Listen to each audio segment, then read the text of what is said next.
બોરીઓની આડમાં વડોદરામાં ઠાલવા માટે લવાતો રૂપિયા 6.84 લાખના દારૂ ભરેલા આઈસરને તેના ચાલક સાથે જિલ્લા લોકલ ક્રાઇમ બ્રાન્ચે ભરથાણ ગામની સીમમાંથી ઝડપી પાડી. મહારાષ્ટ્રથી ડુંગળીની બોરીઓની આડમાં વડોદરામાં ઠાલવા માટે લવાતો રૂપિયા 6.84 લાખના દારૂ ભરેલા આઈસરને તેના ચાલક સાથે જિલ્લા લોકલ ક્રાઇમ બ્રાન્ચે ભરથાણા ગામના સીમમાંથી ઝડપી પાડી કુલ રૂપિયા 12.14 લાખનો મુદ્દામાલ કબજે લીધો હતો.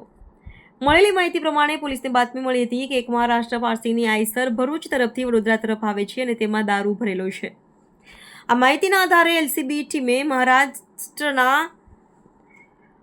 કરજણના ભરથાણા નજીક વોચ ગોઠવી મહારાષ્ટ્ર પાર્સિંગની આઈસર ટેમ્પાને આતરી તેની તલાશી લેતા ગાડીમાં ડુંગળીની 64 બોરીઓ પાછળ ભારતીય બનાવટના ઇંગ્લિશ દારૂ અને બિયરની 165 પેટી મળી આવી હતી.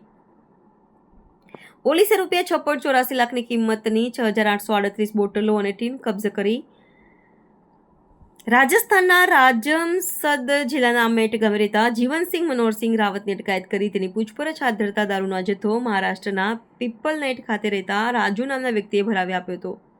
વડોદરા સયાજીપુરા શાક માર્કેટ પહોંચી ફોન કરવા માટે જણાવ્યું હતું. પોલીસે દારૂ મોકલનાર અને મંગાવનારને વોન્ટેડ જાહેર કરી વધુ તપાસ હાથ ધરી છે અને આ અંગે કરજણ પોલીસ મથકમાં ફરિયાદ નોંધાવી હતી.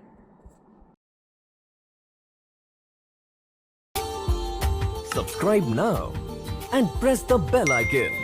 Never miss an update.